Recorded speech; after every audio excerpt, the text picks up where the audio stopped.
Welcome to Our Issues Birmingham. Today's guest is Mayor Randall Woodfin, City of Birmingham. Good day, Mayor. How are you doing? Hey, Tommy, thanks for having me on. I'm doing okay. What about you? I'm doing all right. I'm getting a little quarantine weary. I'm wanting to break out with mask. I think a lot of people are, but I'm still very conscious of being protective. Right. So, from your perspective, as it relates to COVID and the reopening of things, and we know there's more things coming, what is the state of the city of Birmingham as it relates to COVID and people's comfort level being out and about? Well, Tommy, we are still in a state of emergency. The city of Birmingham declared a state of emergency back in March, and that emergency declaration still exists today here in May. I will tell you that people do not need to relax. And what I am appreciative of most residents of Birmingham is that they're still taking this very serious, and we should be. And here's why. In the last 7 days, we've had a minimum of 320 new cases of the coronavirus here in Jefferson County. In addition to that, we've had 19 deaths are COVID-19 related in the last 7 days. People talk about when and if there will be a resurgence. We're still climbing. We haven't even reached our peak. So I think people need to look at, even if the governor says things are open, even if mama said I can go outside, I think you need to take heed. I think you need to be safe. I think you need to know this coronavirus is still active in our community and there's still a potential for spread. So if you don't have to go out, don't. But if you do, you need to take precaution and you need to know the risk. The risk exists in public elevators. The risk exists in public restrooms, weddings, funerals, choir, churches, prisons, nursing homes, call centers, and conferences. And so these are the places I would tell people that you need to take extra precaution in. Don't forget courtrooms. Courtrooms as well.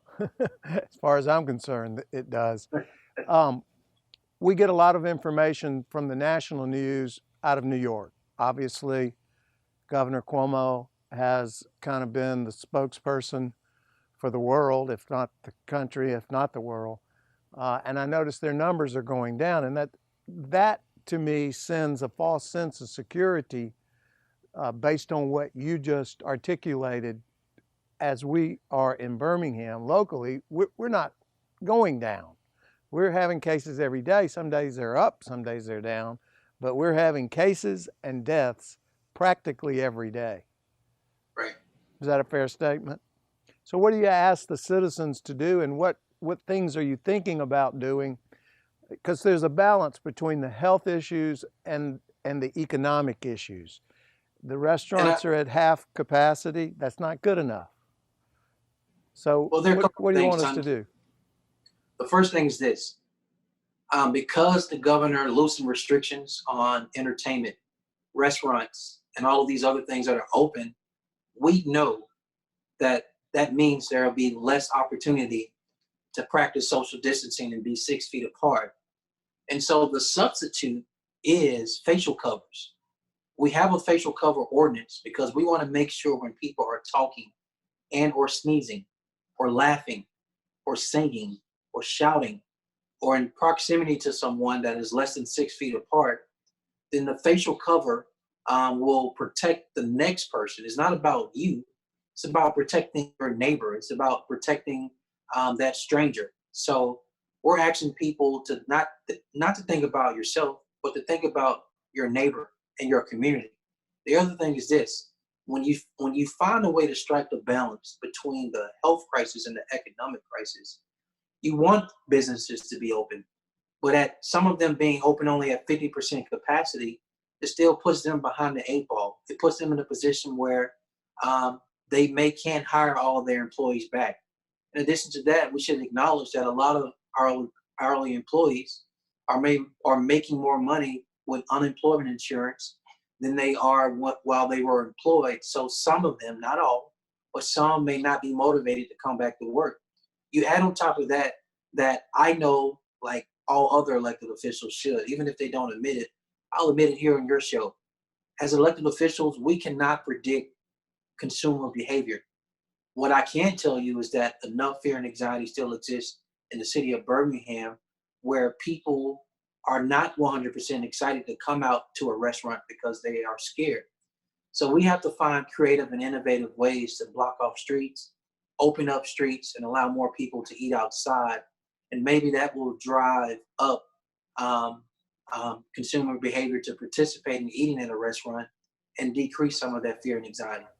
Even if it were just during a limited period of time, like certain operating hours, the primary Correct. dinner hour, for example. Uh, Dinner, Friday, Saturday, and Sunday, or Thursday, Friday, and Saturday. We I, got to try something to I did support I, our local economy. I did notice in Miami they were closing streets and allowing restaurants to bring tables out into the streets. Is there any discussion amongst you and your staff in terms of doing that in certain places? That is correct. We've been having a conversation for at least 2 weeks. When you think about Uptown, Lakeview, 5 Points South, Second Avenue Business District, and other areas of our city, there are enough cluster restaurants to do the exact same thing, like in Miami or like in Europe. Yeah, well, it would be nice. I would vote for it Yes, if sir. I had a voice to vote. We're going to take a short break and come back and talk about some other things going on in our community unrelated to COVID. Don't go away. This is Our Issues Birmingham. I'm Tommy Spina. We'll be right back.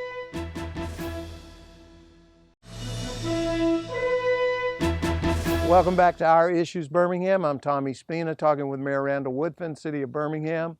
When I woke up this morning, I came to find out that the city of Fairfield had filed for bankruptcy. Of course, Fairfield is right on the cusp of Birmingham. Is there any thought, and it's not a very attractive idea, I would think, economically nor politically, to annex that parcel of land and make it a part of Birmingham, but is that something that's being considered or thought about? And I don't know what the revenues are. Are y'all doing analysis of the numbers to maybe see if you can make it work? So let me first start by saying this. My thoughts are with the city of Fairfield. I have childhood memories as it relates to the city of Fairfield. I used to have two aunties that lived in the city of Fairfield. My best friend, college roommate, grew up and lived in the city of Fairfield. I spent time as a child at Western Hills Mall. I did Christmas concerts in Western Hill Mall. One of my aunts still lives in Fairfield, and so Fairfield for me is not just another city. It's a place I knew. I spent time there as a child. And so I can't imagine what it feels like to be a resident in Fairfield now, because any resident that is a member of any city has some, you know, small expectations. When you put your trash out, it's supposed to be picked up. If you call 911 for emergency assistance or a criminal crime issue, you expect for the police or fire truck or paramedic to show up. These are basic things you expect. You expect for the streets to be paved, etc. And so we know Fairfield has been struggling for some time. And if I use the analogy of 4 restaurants that have closed in Birmingham since the COVID-19, what it tells me is very simple. If you're a business that have closed, it means that you were already hurting prior to the COVID, and the COVID pushed you over the brink. I think for the city of Fairfield, that's analogous. We all know the city has been financially hurting for some time, and I believe the COVID-19 has exacerbated that situation due to not being in a position to receive any income as it relates to taxes, etc. So what do you do next? Well, this is very different than the 80s when Mayor Richard Arrington, in the 90s when Mayor Richard Arrington was able to annex a lot of unincorporated Jefferson County. Because Fairfield is an actual city, even if Birmingham wanted to annex Fairfield, there would be numerous steps because it is an actual city. And any city that becomes unincorporated usually falls back into unincorporated Jefferson County. So There are layers of that. The other thing is this: we internally would have to assess um, the pros and cons of annexing in other portions of Jefferson County. You add on to the fact, because that's an incorporated city, the residents of Fairfield would have a say so as well. Do they want to be annexed into another city? So there are multiple things to think about. There will be multiple things to do, to have conversations around. As mayor, I haven't made a decision if um, we will entertain this or not. But I am receiving a lot of information over the last day or so around this conversation. Well, you know, filing bankruptcy doesn't necessarily mean you come out on the other side debt-free, but Correct. you certainly come out on the other side restructured in a way that perhaps is more in balance with the income stream of the That's city. correct. Now, the city took a That's big correct. hit when it lost like Walmart and a few other big box stores, and I don't think they ever recovered from that, and it's been spiraling downward ever since. You know, I live in Vestavia, and when I was judge in Vestavia, I called it the occupation of Cahaba Heights. But Cahaba Heights was an unincorporated area. So you didn't Right. have that extra layer of municipality that we were taking over when Mayor McCallum decided to annex Cahaba Heights. And the people of Cahaba Heights never had a vote in that. And Well, same, listen, same thing the happened to me bottom in Gulf line is, Shores. if a resident is going to be a part of any city, they want basic city services, and that's fair. I think Birmingham, like any other city in our county, like any other 169 cities in the state of Alabama, due to the COVID-19, the health crisis has created an economic crisis, and the economic crisis will create a financial crisis for all of our cities, including Birmingham. Our taxes have taken a hit as well. When you think of our lodging taxes, our sales taxes, and other taxes, as it relates to how we bring in money in return, allows us to give basic services to our citizens. So Birmingham will have to make some tough decisions as well. So what do you do when you lose, pick a number, $100 million of income? How do you make up the shortfall? How do you continue? You go out and borrow more money? I don't know the answer. I'm sure you don't know the answer. I'm sure somebody in your office is working on an answer. Uh, but I don't know how to fix that problem. Just one day, somebody just pulls the plug on that large of an income stream. Yes, sir. We'll find a way to strike the balance. My priority is very simple. It is to strike a balance between keeping all of our employees employed and providing the basic services for our citizens. I believe we can do that. That still means we got some very tough, unpopular decisions to make. However, for the sake of providing these services to our citizens, as well as keep our employees employed, I am prepared to make those tough, hard decisions. Briefly, because we got to cut to break, but if the governor loosens up things to boost the economy, is a city, not just Birmingham, any city, able to override that with local ordinances? Jefferson County and Mobile County, yes. Okay, well, that's a good thing to know. We're going to take a short break. Don't leave me. We got one more segment to talk about. I want to talk about some things that are going on that I've been asked to be a part of. This is Our Issues Birmingham. We'll be right back. Don't go away.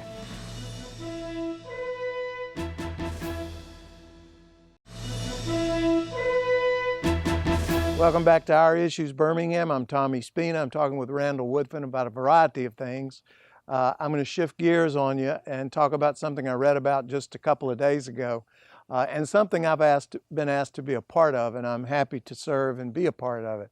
But it's the Office of the City Attorney's Drug Abatement Nuisance Task Force. I think I said that right.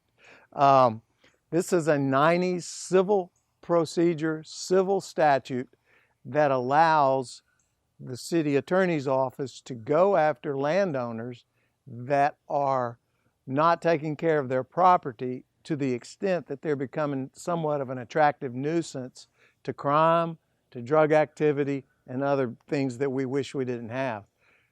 Tell us a little bit about that program. I've spoken with the city attorney, Nicole King. I'm intending to have her as a guest in a couple of weeks for some more detail, but tell us what led you to get to that point. And I have a question for you after that. I'm not going to steal all of Ms. King's shine, so I'll keep it very brief by saying the following. When I became the mayor of Birmingham, before I became the mayor of Birmingham, I spent time touring neighborhoods, walking neighborhoods, talking to residents. And it was clear that the city of Birmingham had its overshare of absentee landlords in the form of blighted structures where no one lived. And we've committed over the last 2.5 years to be aggressive in tearing down a blighted structure a day, removing blight from our city. But that is not enough, Tommy. In addition to these absentee landlords, I want to speak the plainest language I can to you. The city of Birmingham also has its fair share, unfortunately, of slum landlords. That these property owners, whether it's single family or multifamily, they aren't doing what they're supposed to do. And I guarantee you they wouldn't live there nor have their family live in these places. And so we're not going to accept for our families and our residents to live in these places where the owner should take more responsibility for their property and making sure that it's drug free, making sure that it is crime free, and all of these other things where residents need to feel and should feel safe, period. Well, the And that's what question, this is about. We're going to go after these slum landlords who aren't doing their part to take care of their property. and go after, you mean to the pocketbook. We're not talking about prosecuting them criminally. We're talking about pursuing them for monetary, to fix up the property. Two, to pay penalties, civil penalties, for the failure to do so. That's what we're talking about. But the question Listen, becomes, I don't have any interest in pickpocketing people. My interest is in people being in compliance with being responsible land owners and how they manage their properties. And if they can't do that, then the only way to get their attention is through civil court. And through these civil actions, 100% of this money is going to the neighborhood revitalization fund to make sure it goes back to where the help is needed, which is in the neighborhood where all this blight 99, is. all 99, specifically where the blight is. But the Yes. question that was asked of me by my daughter, and I'll give her credit for it, so I'm going to ask it because she's going to watch this show. So Emma says, why is the landlord responsible for that? And I said, Emma, they have a social responsibility to keep their property in habitable condition. And if it's not, it lends itself to a lower element of society who don't really care how they live Right. or So whether there's, they have in my power. mind, very simple. It's a contractual relationship between the person that's the renter and the person that owns the property. And I imagine as an owner, there's certain expectations that they have that are fair for that renter, how they take care of their property. But the owner has responsibility too, and they're supposed to take care of their property that they own as well.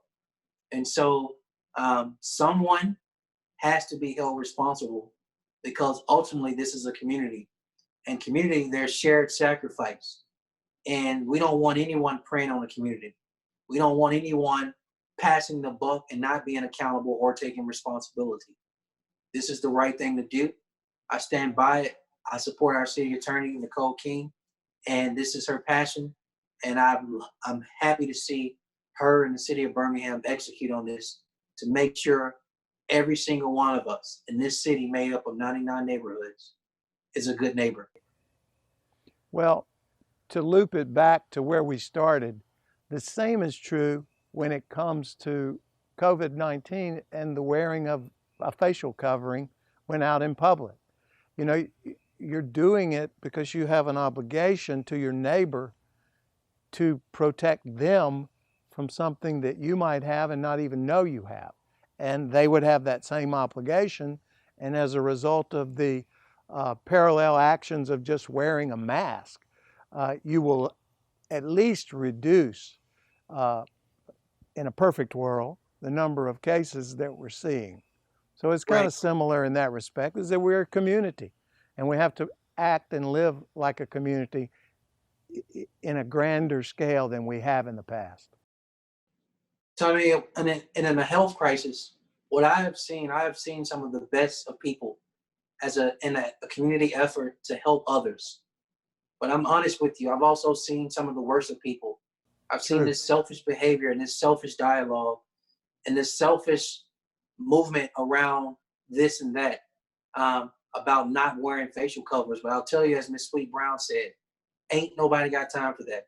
We are in a health crisis and we got to help people, and we don't have time for anyone to be selfish. Let's act like a community. Let's be a community, and let's take care of each other. Very good words. Thank you for finding the time, not taking the time, finding the time to squeeze me into an otherwise hectic, busy lifestyle that you live. We appreciate you coming on our show. This is Our Issues Birmingham. Mayor Randall Woodfin. We'll see you soon, I hope. Stay safe and have a good day.